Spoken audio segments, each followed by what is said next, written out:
Hello and welcome to the Lib Dem podcast. My name is John Potter. Before we get into this episode, I want to just tell you a little bit about it because this is a special episode that was recorded live the other day. It's by one of our panelists, David McKenzie, who was doing a big fundraiser for his challenging Glasgow Kelvin in the Holyrood elections. And it's all about the legacy of Roy Jenkins and the SDP. And it's got some fantastic speakers, including Vince Cable, Christine Jardine, Wendy Chamberlain, Dick Newby. So it's well worth your listen. And thank you very much to David for supplying us this video. So you'll be able to listen along to the conversation. It's absolutely fascinating. I hope you enjoy it. And thanks very much for tuning in.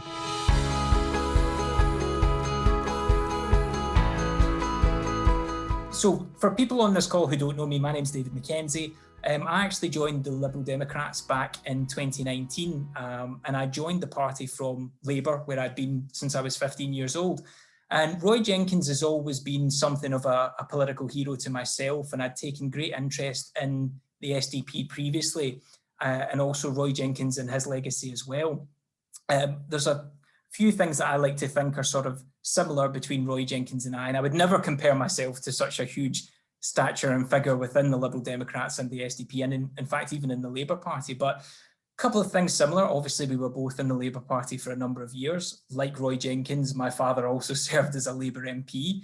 I come from quite a working class area, like Roy Jenkins did in Wales. And he's been all around the country before he became the MP for Glasgow Hill Head, I should say, sorry. And similarly, although I was born in Greenock in Scotland, I've lived in parts of England. I've worked in London for a number of years, and I'm now looking to do a bit of a homecoming, if you will, and seeing if we can make a bit of a challenge for Glasgow Kelvin at this Scottish Parliament election. So I'm delighted to be joined by a number of great speakers who've agreed to be part of the event. Obviously, first of all, we've got Wendy Chamberlain, the MP for North East Fife, who had a fantastic victory in 2019, taking probably the biggest marginal, I think, in the country. And like myself, Wendy and Vince as well, and Dick Newby, who will be joining us, have contributed to this book, The Future of Social Democracy. Although I would say my part is quite a bit smaller than I think Wendy or Dick or Vince's piece. I only got a tiny little paragraph at the back, but I think that comes with the stature. So it's a great new book. Obviously, everybody that was kind enough to purchase a copy, that will be sent out to you shortly. And we're also joined by Christine Jardine, the MP, who will be talking a little bit to Dick and Vince about Glasgow Hill Head, the SDP and Roy Jenkins. And Christine also told me a very interesting fact that one of her first interviews when she was a journalist was with Roy Jenkins while he was the MP for Glasgow Hill Head. So we'd love to hear a bit more about that as well, Christine. So all being all, Wendy, I'll hand over to you to do a little bit of an introduction to the book, The Future of Social Democracy. Thank you very much, David, and lovely to see lots of familiar faces on tonight's call, as well as those that I don't know. Now, David and I have things in common in that we're both from Greenock, and actually we were on a call recently where we discovered that we went to the same Hall's sweet shop in Finnart Street in Greenock as well. So though we were at Greenock Academy at different times, I think it's fair to say, but I'll not go much further there. So it does feel like over this last few months I've really started talking about social democracy quite a bit. So I joined the Liberal Democrats in 2015. Oh, thank you, John. I liked you. In 2015, as I always say, crying at Nick Clegg in the telly, but also very soon after mourning the loss of Charles Kennedy. And interestingly, that year was also the year where the Social Democrat group were formed within the Liberal Democrats. And I do wonder that after our opposition to New Labour and dare I say it, the coalition, perhaps there was maybe a sense that the party's social democratic tendencies had long been forgotten about. I also we had a session at Liberal Democrat Federal Conference at the weekend about how can social democracy help the Liberal Democrats. And one of the things I reflected on there was the fact that, you know, when people speak at conference, they often say as a Liberal. And I wonder whether, you know, we need to be saying a bit more as a social democrat. But then we know that we lost Tony Greaves this week, very sadly. And I know that in his book where he talked about the formation of the Liberal Democrats, what the Liberal Democrats called themselves was a bone of vast contention. So potentially maybe that's a Pandora's box that I don't want to reopen. But I think there really is an opportunity as we mark the 40th anniversary of the Limehouse Declaration with the book, and also, dare I say it, from a perspective of COVID and the Liberal Democrat response to COVID, we could say that we have had a social democratic response as a party. It's been at the heart of our response in terms of what we have called for in relation to government support schemes, etc. But, and this is where I sort of on Saturday made a Paul McCartney and John Lennon joke, that actually we work better, or two parts of the party, or the two backgrounds that we have come from, work well together. And we saw that today. I cast the party's proxy votes in relation to the Coronavirus Act, where we joined a number of strange bedfellows in voting against the Coronavirus Act. But dare I say that was consistent, because we'd voted against the Act in September for many of the civil liberties reasons that we voted against it again today. So, you know, that is, you know, I think that is very important to me. So, just talking briefly then about the book, I've got a copy here as well. I was very privileged to be approached by George Kendall and Colin McDougall and asked to co-edit it, but a little like David saying that he had some paragraphs at the back, I'd be fair to say that I did not in any way take a significant role in editing. But what I did take a role in was contributing the first chapter of the book, which I wrote on after the failed alternative vote referendum, how can electoral reform have a future? And last year I secured my first adjournment debate in the House, and it was on the topic of electoral reform. And I think one of the interesting things about that debate is, one, obviously where Labour are, but second of all, the fact that I believe electoral reform is actually no longer mainly a progressive issue, though it clearly is a social democratic one. One of the key sort of stats I always say is, you know, the Brexit Party, as it was then called, biggest impact on the general election in 2019 was depriving its voters of the opportunity to vote for it. And when you look at pressure groups such as Make Votes Matter, the Brexit Party and others have signed up to their Good Systems agreement. So I think that's one of the first things I would say. But the reality is a party that believes in federalism, that believes in devolving power to communities. The reality is we would expect to see coalitions, etc. in the future. But one of the things obviously I looked back to, and who knew, I was obviously not a member of the party in 2011, but I remember the alternative vote referendum, and who knew the unintended consequences of our failure to secure success in the AV referendum was the fact that just in recent weeks the Conservatives are using that as an excuse to change the voting systems for the mayoral election in London and elsewhere to first past the post.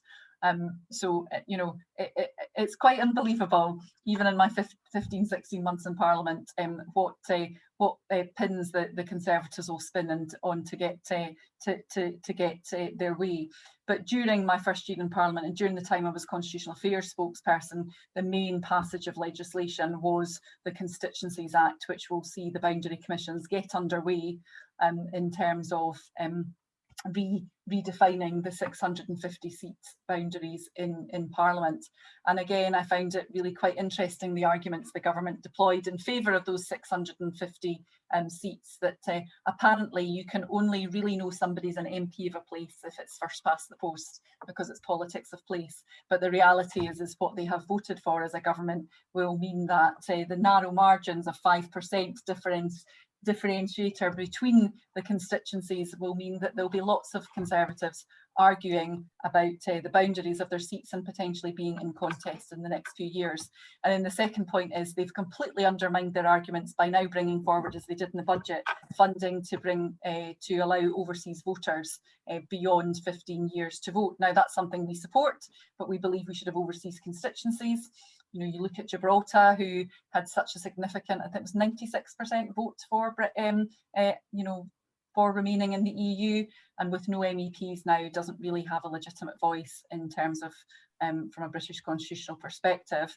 But the Conservatives, in their wisdom, are agreeing to have new voters, but basically you'll just register in the place where you were last registered before you left the UK. So having set these narrow parameters, they have unknown numbers of people going to come back to register to vote in constituencies. So another one that will be quite interesting to see. But in terms of the remainder of the chapter, having talked about referendums, the other thing that is coming along, because referendums are binary and nobody ends up particularly happy, and I can say that as somebody who was a typical no voter in 2014, married to a typical yes voter, and that is still the case. We're still together. But also in relation to 2016 is referendums, one, don't really make great decisions, and two, don't really bring people together after the result of them. So what we are definitely seeing, and I think that really is a social democrat approach, is the rise of deliberative democracy. Climate assembly has just happened in Scotland. Local authorities elsewhere have looked at it as well. And when we look at electoral reform, and we look at, for example, New Zealand and how they approached changing to the first past the post system, I think there are lots of lessons to learn. But from a sort of other aspects for me are the fact that I am the first female MP elected in North East Fife. A predecessor in the seat was Asquith. We may not have agreed on may not agreed on universal suffrage, but hopefully he's pleased to see a Liberal back in the seat. But the reality is there are 552 female MPs ever elected to the House of Commons, so we wouldn't even make up the whole chamber. And the reality is when you look at more proportional systems, it delivers better diversity in its decision makers and parliamentarians as well, and that's surely a social democratic foundation too. Moving on from this, my chapters, obviously Vince I'm sure will refer to his. It's great to see Ian Kearns in it, who came to us from Labour in 2018. He spoke after me at the rally in 2018 in Brighton. Thank the Lord, because he just blew us all away. And I'm pleased, delighted to see the work he's doing with the Social Liberal Forum. It's also great to see that we've not just limited contributors to the book to Liberal Democrats. So Roger Liddell has a great chapter on public ownership and how we think of that. And we are also thinking about topics such as, what does the world of work look like in the future? We are now looking, everybody's got used to working from home, but have we properly thought about living at work and the implications of that and what it means? And so those of you who are getting a copy as a result of being here this evening, I hope you very much enjoy it. But if you've come along this evening without purchasing the book, I very much recommend that you do so as well, because for all of us who agree in such social democratic principles, there's lots for us to think about, both as individuals, collectively, and as a party. And I'm looking forward to hearing the debate this evening. I don't, obviously, 1982, I think I was at primary school, but interestingly, the other book I have on my shelf here is British Liberal Leaders, and Roy Jenkins is in it. The SDP leaders are all in it. And I just thought I would, to conclude, read out just the comments, or the opening comments in that chapter. Roy was leader of the Social Democratic Party for less than a year, from July 82 to June 1983, but he was, with Shirley Williams, David Owen and Bill Rogers, one of the four founding co-leaders of the party in 81-82, and much the most senior and experienced of the four, the one without whose vision and political weight the party would never have come into being. Jenkins, however, always envisaged the SDP as a catalyst rather than an end in itself, created to work in close alliance with Liberals in the short term, leading naturally to an eventual merger in the longer term, meaning he was also the midwife or godfather of the Liberal Democrats. And I'm really looking forward to hearing more. Thank you very much. Hello, John from the Lib Dem podcast here. We are delighted to say that this episode is sponsored by Prater Rains. Now more than ever, you need a professional-looking online presence and website. Prater Rains have been helping Liberal Democrat campaigns succeed for 18 years. Their Lib Dem Foci package combines a website, social media and email system to help Lib Dems win. You'll receive great support from real people, fair pricing and a huge range of features to choose from. Prater Rains are already the bespoke developers for Lighthouse, Lib Dem Draw Online and the LD Directory. They combine a talented system design with an unrivaled understanding of our party, our data and our systems.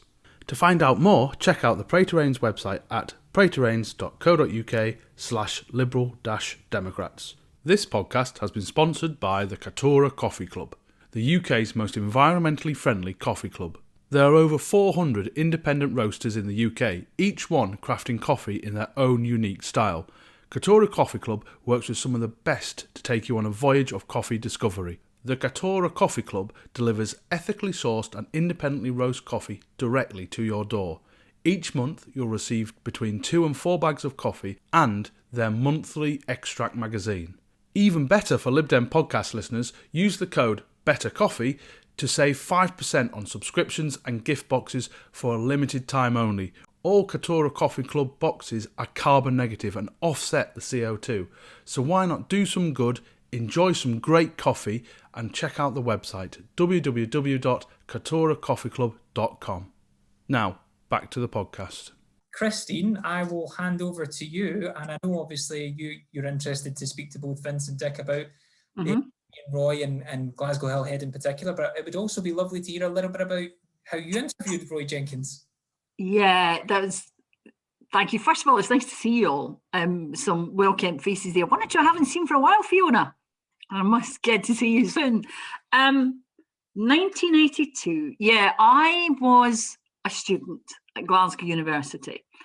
And if you go back to that time and you compare what it was like to be an 18-year-old then interested in politics and an 18-year-old now interested in politics, you would have thought at that point that we wouldn't go through a more interesting period than the arrival of Margaret Thatcher, the social disruption it caused, the split in the Labour Party, and now 2 centre ground parties. Wow.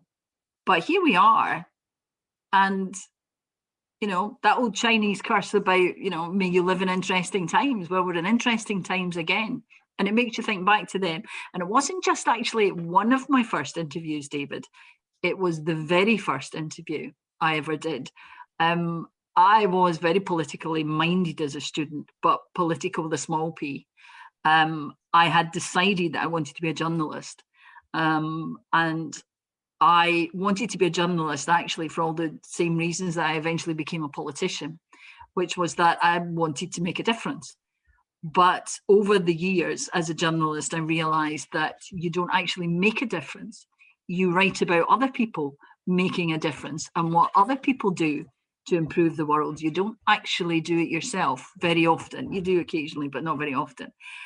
And so that was my decision in the end. But at that point where I interviewed Roy Jenkins, I was, as I say, a politics student, politics and modern history. And I was a year behind Charles, who was the president of Glasgow University Union, and who one night gave me a very hard time about the fact that I had turned up at the disco and I wasn't drunk, but I couldn't walk because I'd broken my ankle on the way in. But Charles was there, and here we had this by-election in Hillhead that was going to be earth-shattering. We knew it was going to be different. It was going to be important. And to top it all off, my tutor in politics was Chris Mason, who was a councillor in Glasgow. So I was surrounded by the Liberal Party and the nascent SDP everywhere I looked at Glasgow University in 1982. If there was a time when it was the centre of the political universe, it was then. And it's probably why I went on to become the black sheep of both sides of my family, because I have on my father's side a long history with the Labour Party and more than one Labour MP. And on my mother's side, I have a lot of Tories. So I have let them both down. And Maggie Vaughan, who's Alistair Darling's wife, to whom I'm related by marriage, loves telling people that I'm the black sheep of the family. But there you go. So that's where I was in 1982, just realising what my politics were, being influenced by everything around me. And it seemed at that point, as it does now, that the right way ahead was not Labour. It was not the Conservatives. The right way ahead for a young, politically minded centre-left person was to go with what was emerging. And Roy Jenkins and Shirley seemed like the figures who would change British politics.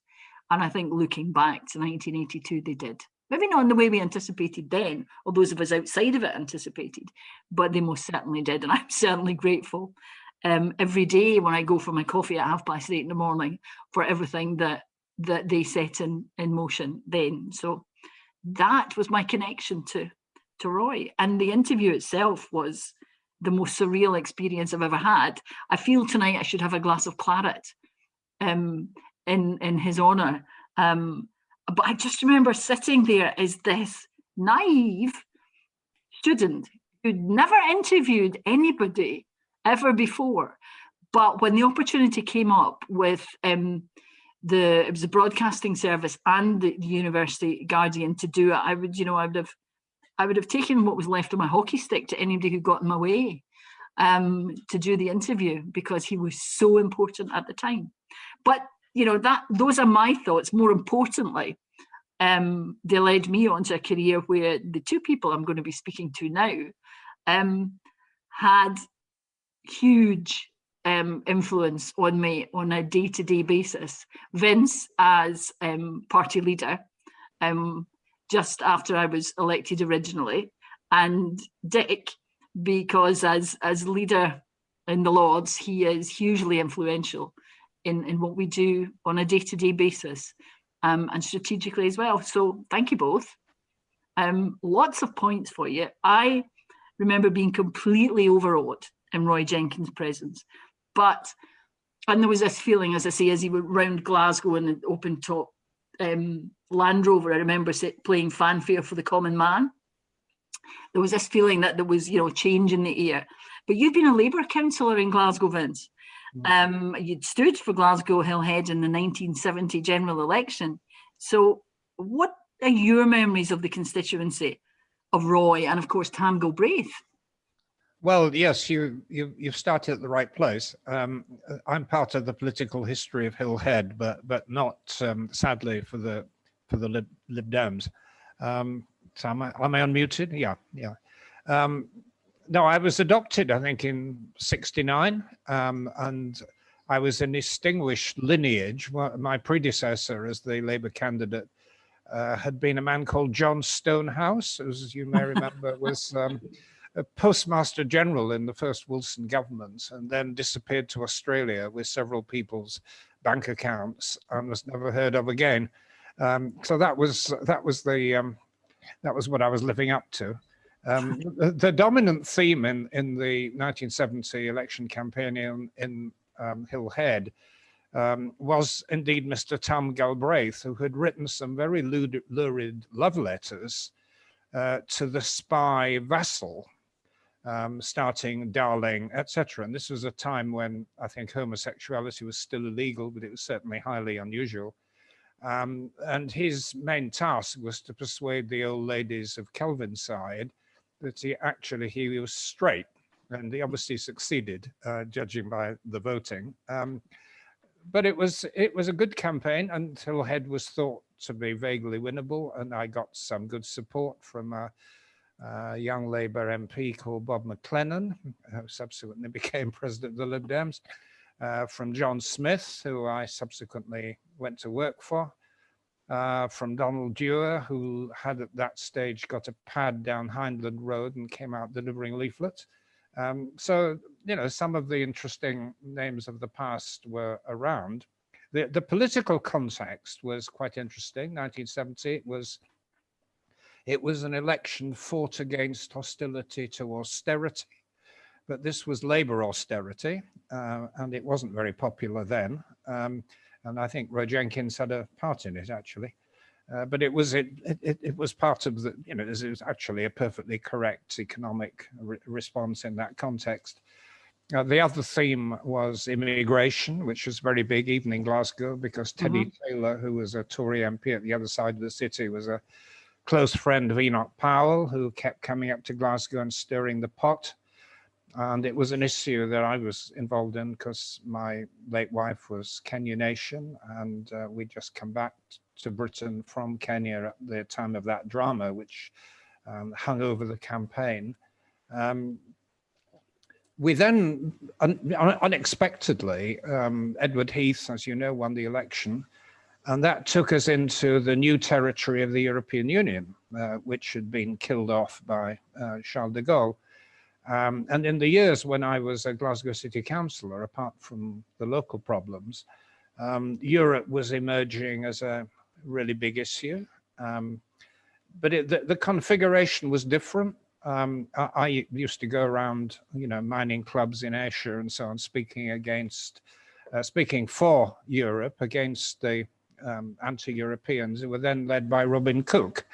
And the pro-Europeans tended to be Tories and close to the CBI. So it was a rather different kind of lineup that we had. Of course, the other big debate which was emerging and which was very big at the time was devolution.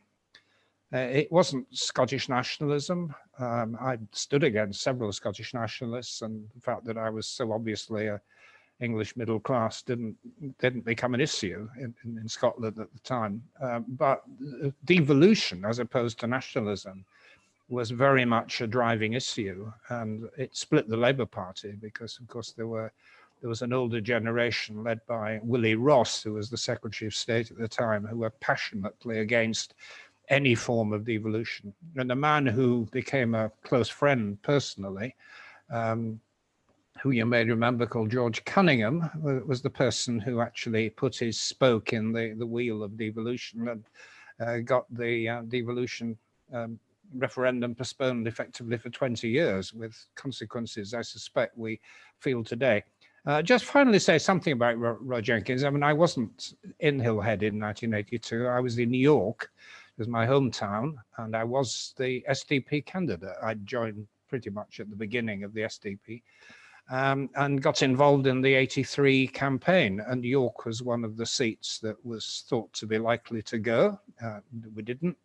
The Falklands War did for us, but there was a good chance of winning it, and Roy Jenkins was one of the people who came and campaigned for me. I have to say I was a bit apprehensive. I mean, I didn't really go for the plummy voice and the kind of manner, but he actually, when he came to York, he was absolutely brilliant. We had meetings with, over 500 people, very loud, lots of heckling, and he was very down to earth, took them on, and was quite brilliant. But that was politics, and of course the voting was largely tactical, and it was against Labour at the time. And the Tories got in some dreadful wine merchant from East Anglia who has never been heard of since, became MP for a few years. So that was my introduction to Roy and the great contribution that he made. So sorry, that was more about me than Roy Jenkins. But no, that's okay. I don't quite know how to. Don't quite know how to tell you this, Vince, and I probably shouldn't own up to it even at this late stage, but in 1970, in that election with Tam Gilbraith, that other side of my family, my mother's family, I think they all voted for Tam Gilbraith, so I'm really sorry. You have, I'll pass on their apologies now. I'm sure they would regret it now. But just one thing to add. I mean, I don't want to go into the whole saga about life on Glasgow City Council in the early 70s, but there was one massive event which took place that really changed British history.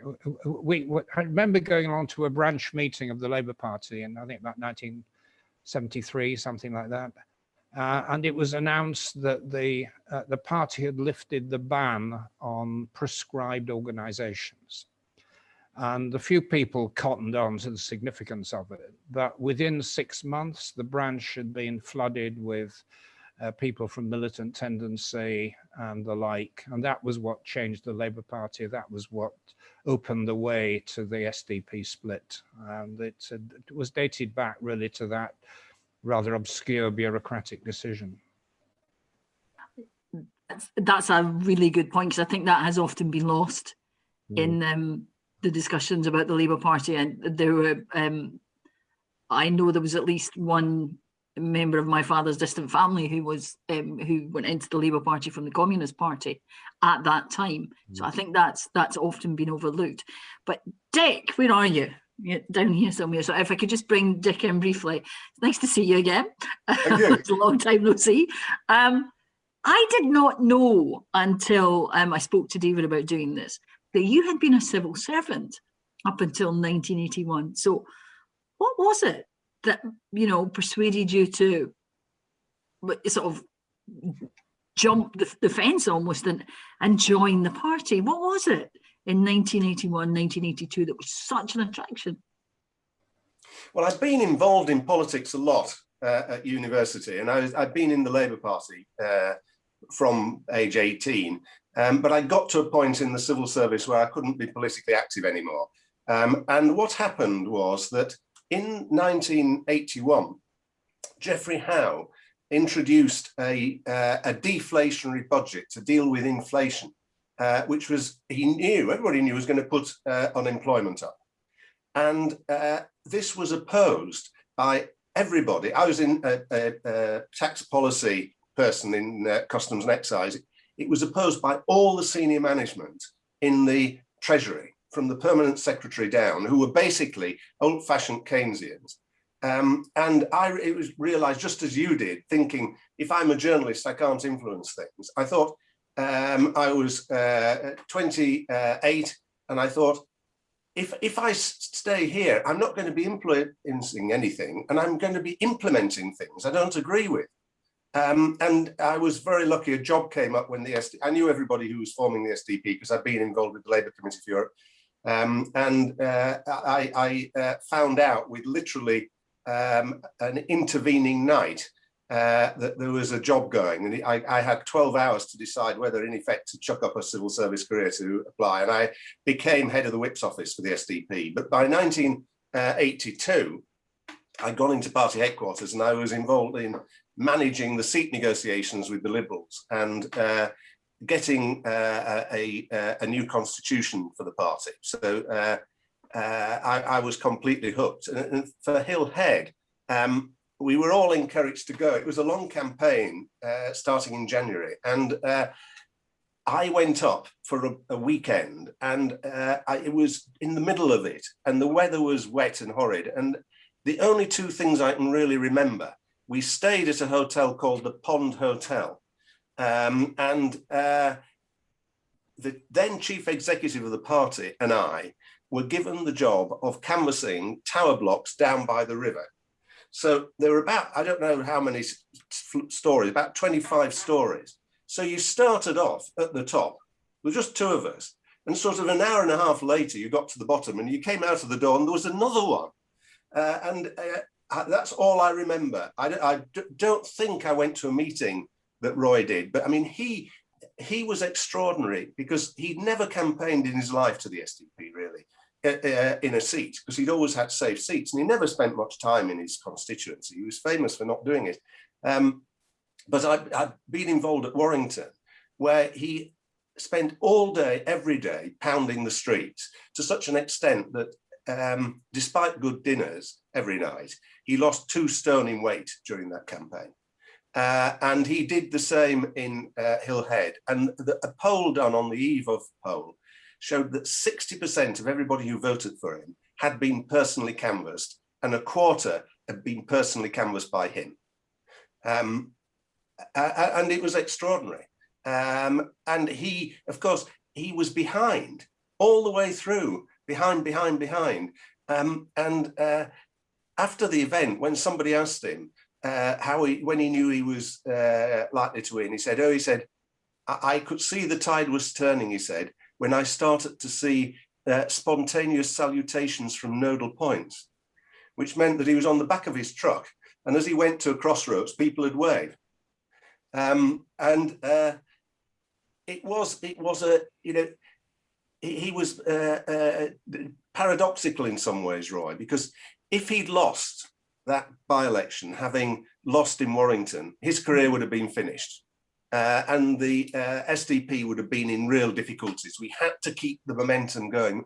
But he was a really, really hard campaigner. And of course, Vince was talking about his meeting of 500. There were bigger meetings than that in Hill Head, and people out in the schoolyard where the meeting, And so it's very difficult to imagine now that style of campaign. The other thing there was another Roy Jenkins stood. And so a number of party staff, fortunately I wasn't one of them, had to stand outside the polling stations wearing an A board, which said vote number 8, I think it was, for the real Roy Jenkins. Wow. And that's quite a thought. Yeah, Roy, was interested in the big picture. So at Warrington, he come up with a plan for getting unemployment down. And he reheated it, and there was the Hillhead plan to get unemployment down to $1.25 million. And in the end, the people of Hillhead were more interested in more parochial things, I think. But it was typical of him. He fought it on the big issues because he was a big issues man, really. I always felt it was a huge privilege to work with him. And on the one occasion when he was leader in the Lords and I'd made a speech about something, he'd been standing listening, and he said with a look of surprise as I came out of the chamber, he said, "That was really not a bad speech." And I thought, this was the biggest accolade I'd ever had in my life. My head swelled with pride. It's a great man. Yeah. You mentioned there the fact that although the SDP had won in Crosby, they'd narrowly lost in Warrington, and he wasn't entirely sure that the SDP could gain Hillhead. So it was quite a gamble for him, wasn't it? As you said, it was a gamble. The person on whom he relied for advice as to whether he should stand was Matthew Oakeshott, because Matthew followed the polling and the psephology. And Matthew, who is by nature a risk taker himself, said, "You've got to go for it because you'll be finished if you don't." Yeah, yeah. Well, thank goodness he did talk him into it. But, and Vince, you'd had, as we said earlier, you'd stood in 1970, but you'd been a member of the Liberal Party before you'd been in Labour. So what was it about the SDP? I mean, how much of it do you think was the attraction of people like Roy and Shirley? Or was it something else that attracted you to the SDP? Well, it was less the people than the ideas, I think. I mean, as you rightly say, I was actually president of the Liberal Club at university. I was at Cambridge. I succeeded Chris Mason, who had the same role. Your tutor. Yes, it's a small world. But while I was president of the Liberal Club, I couldn't understand why we were divided from there was a group of social democrats in the Labour Party who called themselves the Campaign for Social Democracy, headed by a man called Dick Newby. And I said we should just merge with them because, of course, at that stage, the Labour Party was completely nuts and, they were going through one of their Maoist phases or something. And I tried to get a merger between these two organizations. And I was thrown out of the Liberal Club because this was apostasy. And the Social Democrats didn't want to know either. So I was in a wilderness and I finished up supporting the Harold Wilson campaign eventually. But I did have that first taste. And what had attracted me into it originally was Joe Grimond. Mm-hmm. And mainly his European message. He did this absolutely amazing speech at the Liberal conference in 1961, I think, rubbishing in a very, very funny way Gaitskell's pompous a statement about, British history and so on. And I was so grabbed by it that I finished up joining the University Liberals, and I explained what happened subsequently. But I was always on that kind of fault line between the Liberals and the Social Democrats. I always have been, and I've always tried to get them together in different contexts. Different contexts. That's one of the things about tonight is also looking back. I mean, what do we think Roy Jenkins' legacy would be? Someone, John Alexander, in fact, has suggested in the chat that we should maybe celebrate it by having a competition for weight loss by canvassing teams during the campaign that's coming up. I would join that after everything in COVID. But what do you think it is? We look back now, where the party is, where the Liberal Democrats are, where social democracy is within that. But on a larger scale even, what would you, first of all, Vince, what would you say that Roy Jenkins legacy and the SDP legacy has been? Well, I think it's fair to say that, you know, social democracy is in a bit of a crisis generally. I mean, not just UK, but, you know, internationally. I mean, the big social democratic parties have been Sweden, Germany, and Britain. Sweden's more or less held up, but it's a declining force. The German Social Democrats have been fairly close to being eliminated by the Greens. And we have our own tradition here where the Social Democrats have been effectively split in two, and some stayed in the Labour Party and some left. And as a result, we finished up as a kind of weakened influence. No, I think we will come back. There will be I think, a revulsion against this government. People will be looking for an alternative, and it will be out of the set of values and the kind of people who formed the SDP Liberal Alliance originally, and then the Lib Dems. I mean, I think that will get its journey back. But in terms of Roy's own legacy, of course, Europe was at the heart of it. I mean, that was what ultimately created the break. We're now in limbo, but I suspect that in 10 years' time, you know, we will be going back to a lot of those arguments. This is a bit like the Punic Wars, you know, Carthage and all that. I mean, it'll probably take 3 or 4 rounds of warfare before we finally finish the European question, and I suspect it will come again. And his legacy and his contributions to making Britain part of Europe, which are now being trashed, will be revitalized. I think that is the central issue, which will make him.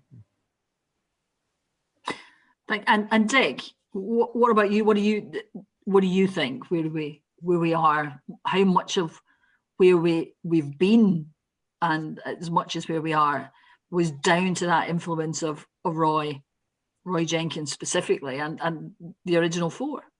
Yeah, well, I mean, I think he had. I mean, there are 3 things that he, you know, I think he'll be remembered for. One is Europe, obviously. The other is all the social legislation he passed. You know, in a period of 18 months, he passed 3 or 4 absolute landmark bills, or oversaw the passage of landmark bills to do with abortion, homosexuality, and other issues. And the third thing he did, when he became Chancellor, he was prepared to take difficult decisions for a longer-term economic end. And with all those 3 areas, what I think he demonstrated is that if you have convictions and you go for it, and you don't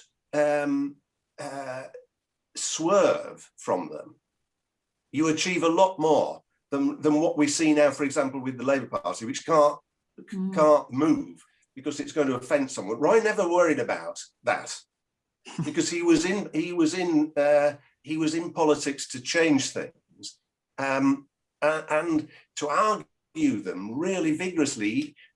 As Vince said, you know, public meetings then were not the same kind of milk and water thing you have today. And even Harold Wilson, when he came to Oxford when I was there and spoke during the 74 election, was roundly heckled. But you know, you took your arguments to people and you absolutely stood up for them. And I think that, you know, it's not just the content of what Roy, I think, built on liberal and social democratic traditions, but it's the way he did it. The fearlessness of doing it, sense of humour in doing it, and also actually doing it and you know, enjoying it. I mean, he wasn't a dour person, Roy. I mean, he was a 2 good meals a day sort of chap, and you know, he enjoyed life to the full, as well as working very, very hard. And I think that's a bit of a lesson for everybody. Not that I necessarily advocate drinking quite as much as he did. How do we get that back, though? How do we? There's an entire generation now. We all remember Roy Jenkins. We all know how the party started, but there's an entire generation for whom it's history, even for their parents. Now, how do we get back that kind of sense of purpose with the public. What is it we need to reinvigorate that communication, that engagement? How do we get that back? What can Roy himself, what can looking at his legacy teach us that we've lost and we need to get back? Dick, sorry. Well, yeah. What he demonstrated was first of all, a set of beliefs, an intellectual rigor in thinking about how you deal with problems, and then just leadership. I think, and passion. You know, I think that's, at the moment, as a political class, the country has a very poor view of us. And I absolutely understand why. But as far as we're concerned, as Lib Dems, my general view is they shouldn't have a poor view of us, because we are not like either the Tories, who are only interested in supporting their chums and enjoying being in power, and we're not sitting on the fence in the hope that to mix metaphors, the wheel will turn and it'll be our turn back in government. So we've got strong beliefs. We've got to articulate them. I personally think that the biggest challenge to me when I do meetings isn't to party members, because they're already converted, but it's to students. How do we get someone like you or me or Vince, as a young person who's idealistic, wants to improve the world, what is it that we say that makes them think, yeah, that's who I want to go with? And I think we can't simply have the narrative we've had up to now. I mean, the biggest thing to me, where we've got to offer a different narrative, has to do with what sort of society do we want to live in that is actually possible now that we've run up against all the constraints of biodiversity in the environment, and growth in itself, as we knew it, is impossible. So what are we going to say about that? What are we going to say about the sort of capitalism we want? I'm a great fan of the concept of impact capitalism, which says that we ought to be legislating to require what used to be called the triple bottom line. Companies' purpose should require them to account for their costs on the environment and their impacts on society. But I think when you put all this lot together, it's a vision of a different sort of world. If we can do that and articulate it with passion, I think we can do very well, because everybody knows that we can't go on as we are, but they don't know if we don't go on as we are, what's the alternative? What's a different framework for going on? And I think we can provide one, actually. I just had a couple of things there. I agree with Dick's overall approach. I mean, if you go back to the things Roy did, I mean, first of all, there was the whole kind of personal liberalism agenda, which at the time was very courageous. It was about, we were in a very conservative social environment. It was quite authoritarian.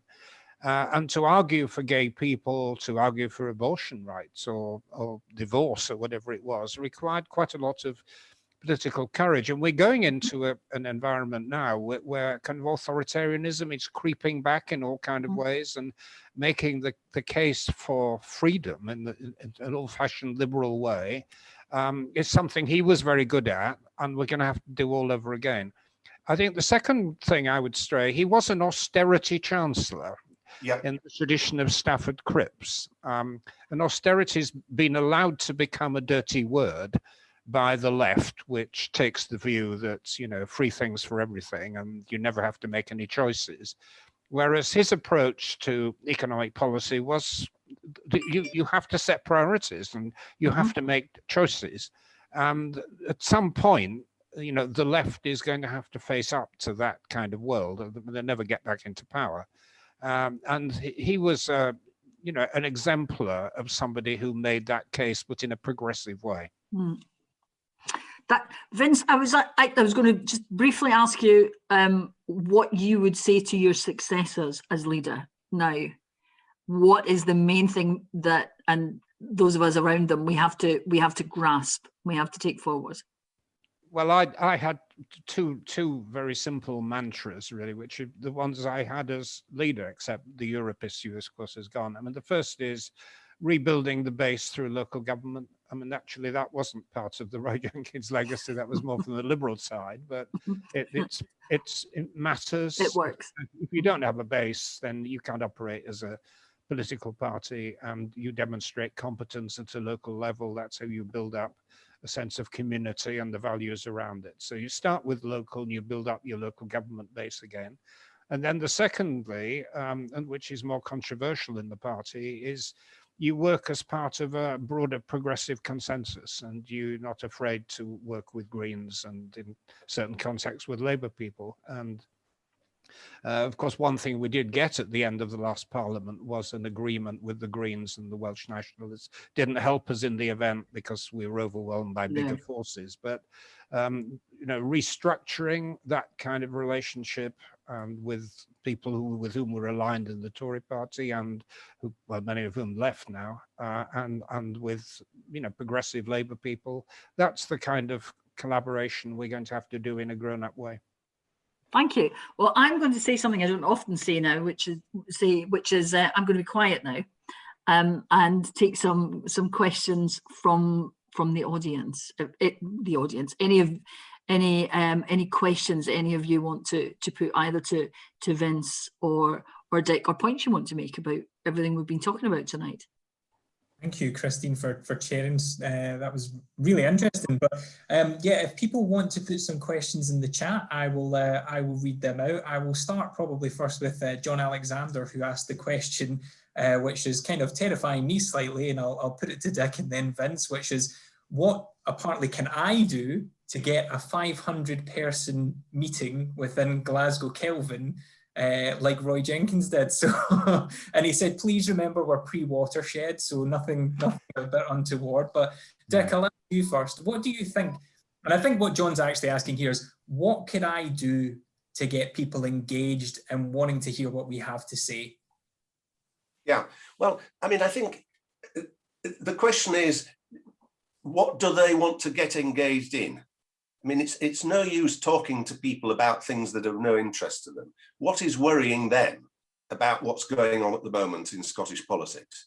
And might they agree with you about? I don't know what that is. I don't know whether I mean, as I say, one of the things about Hill Head was that local issues sort of came into the frame a lot more than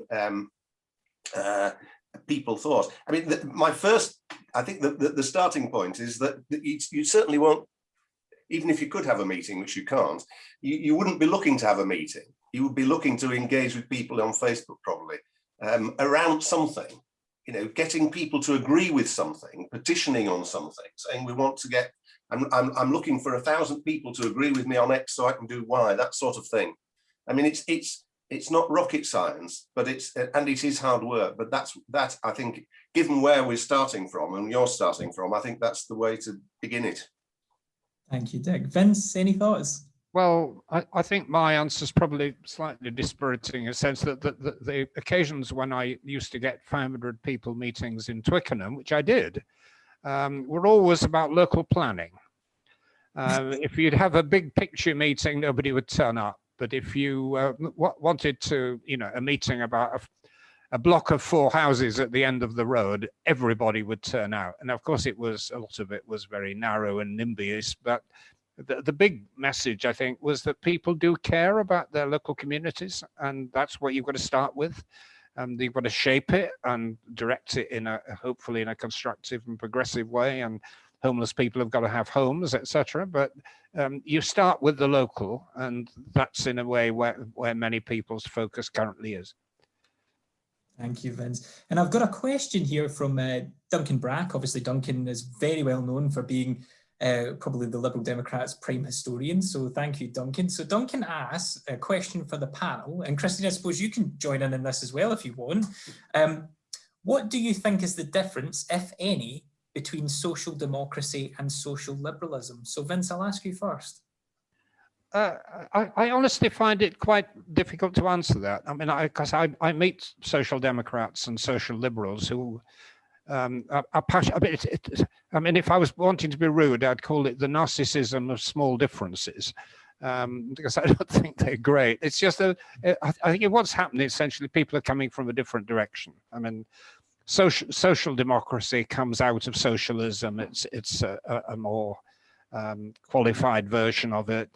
Social liberalism comes out of liberalism with a social dimension, but actually they come very close together. And I found it in, we have this argument within our own party as to whether we should have two separate groups of people campaigning for these two separate things. And I honestly find it quite difficult. I urge them to work together, because actually neither group in isolation is a terribly powerful force. Thank you, Vince. Dick?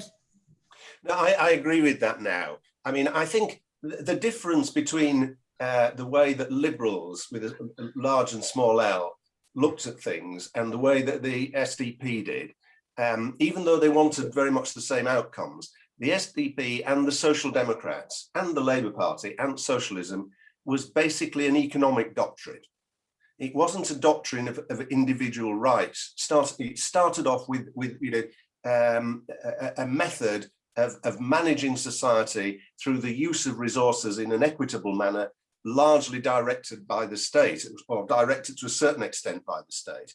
Whereas the liberal strand starts off with the Mill view that society should allow individuals to have the maximum freedom of action within constraints, and then with the new liberals, that in order that those freedoms to be exercisable equally, you had to intervene in people's lives to provide them with things like education and health and a whole raft of things. And these things sort of came together. And I think now there isn't much difference, really. I think one of the things about politics is that people very often like being parts of little gangs. The Labour Party is an organisation, I always think of armed gangs. And if you're not in a gang, you don't stand any chance. And the advantage of being in a little gang, it's comfortable. You can all get round a table in the pub. But I agree with Vince. I think we sometimes enjoy dancing on the head of a pin. Thank you, Dick. Christine, do you have any thoughts?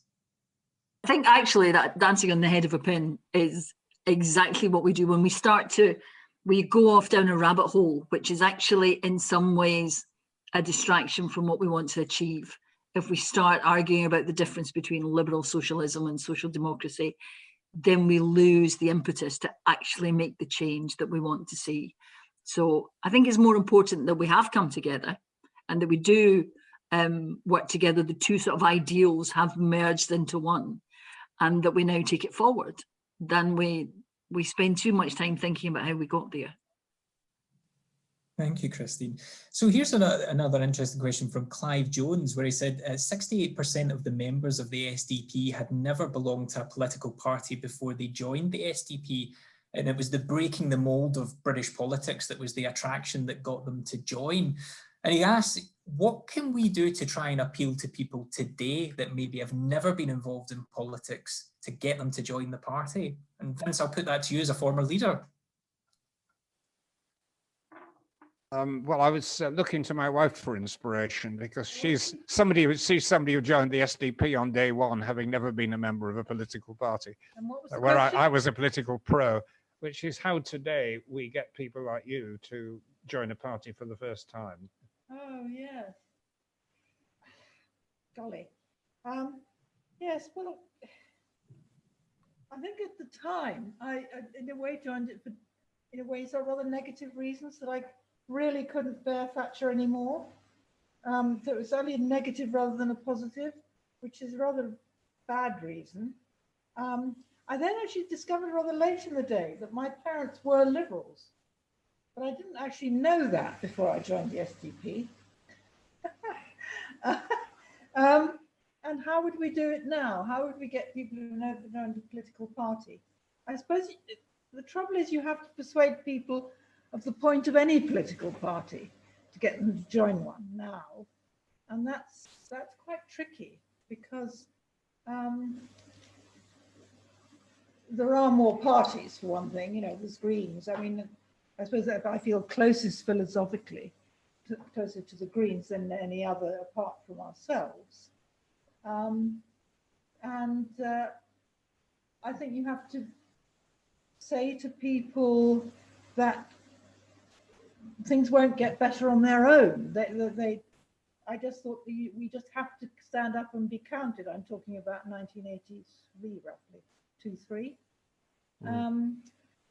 And at the moment, I mean, with the Tory government, which is both, well, it's partly bonkers, but it's quite authoritarian bonkers, that I think there are a lot of people who would think, no, we really can't go on going down this road. And you have to stand up and be counted. And there are better models. And, you know, ours is a better model for how to get society better. End of. I mean, I think the one thing I would add, which goes back to my period as leader, it wasn't a great success, I have to confess, but one of the things I was grappling with was how do you get hold of people who don't want to join what they think is a rather inward-looking club, a bit like the Masons, you know, have a broader movement that they feel more comfortable with, a bit more the modern idiom, rather than joining and having a ticket and belonging to certain exclusive meetings. And I think we have to try and create that sense of a broader movement, which engages people around a set of values rather than is too exclusive. Thank you, Vince. And I would say you're doing yourself down a little bit there. I joined the party when you were leader, and it was right. No. I joined the party, so you obviously attracted some good level of new membership. Although I don't fall into the category of never being involved in politics prior to joining. Dick, do you have any thoughts on what we could do to engage people that maybe not been political before? Well, just thinking back to the SDP, people joined the SDP out of frustration as much as anything else, because they felt that they got a very right-wing Tory government doing damage to the economy, and they felt that there was an irresponsible Labour Party, and they also felt, and this was key, that there were strong leaders in the SDP who could run the country, and this is where I think we've got to put a lot of effort on building local leaders, because we have got people in Parliament who could run the country, but not very many of them. And we're never going to be able to replicate the appeal of the Gang of Four, which was, here are 4 people who could take the 4 leading positions in any government and do the job well, because they've done it before. So I think the context's rather different, but it goes back to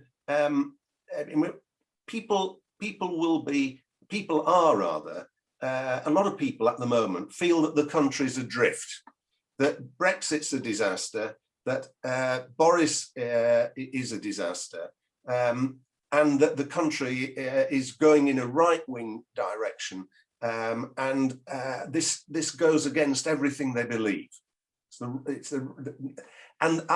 What we've got to persuade people is that we, rather than anybody else, are the best people who understand those problems and actually have got a determination and a programme to do something about it. Thank you, Dick. And Christine, you wanted to come in on this point as well.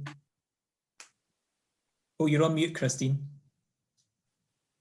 To happen once. I think Dick and Vince are both absolutely right. Although Vince, I do think, was very successful as leader, and because he did get us to the position where we were able to have such a successful period in I very nearly said 2018 under your leadership. So, but I think that frustration that you both talked about, people being frustrated with where we are beginning to see again now, because of COVID-19 and Brexit, specifically because of Brexit.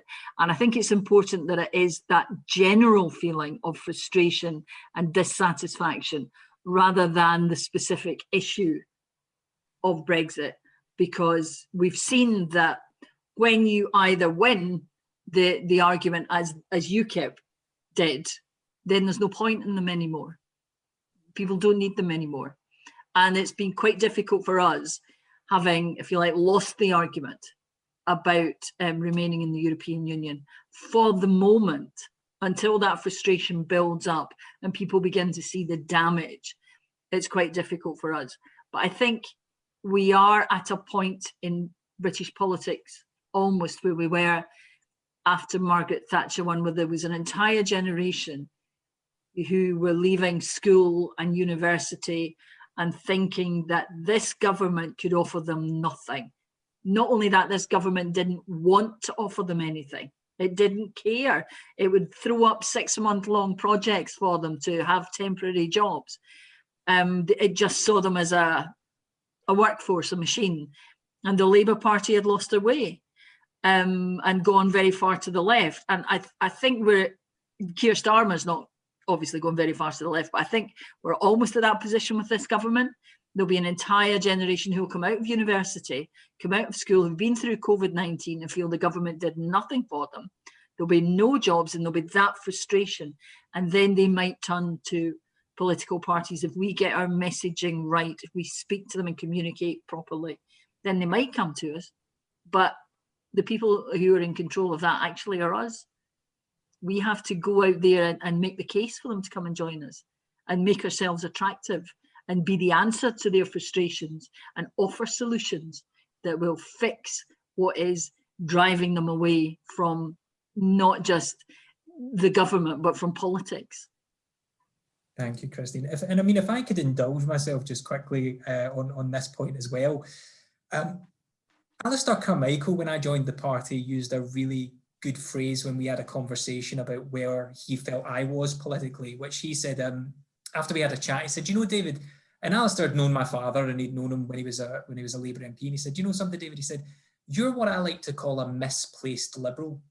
He said, you've been in the Labour Party, but everything we've talked about is pretty much 99.9% where I sit in politics, and the conversation that we had and the things that actually I'd always been interested in and I'd always fought for within the Labour Party, I then quickly realised were actually all positions that the Liberal Democrats took. So just to give a couple of examples, I started in the Young Fabians, the devolution group, and also local government, which was all about how do we take power from big government and disseminate it down to the lowest possible level.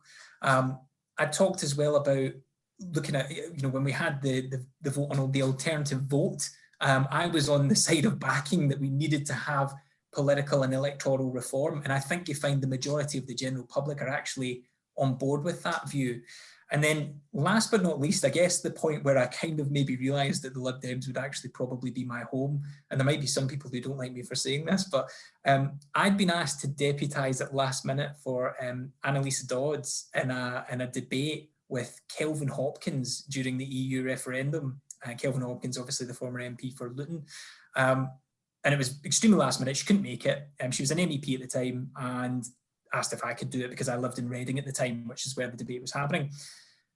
And somebody at the back of the room stood up, and it was packed out with people from the far left, and said, I have in my hand here Labour's 1983 manifesto, where we committed to leaving the European Economic Community. You tell me what's changed about that and why I should listen to you in supporting staying a member of the European Union.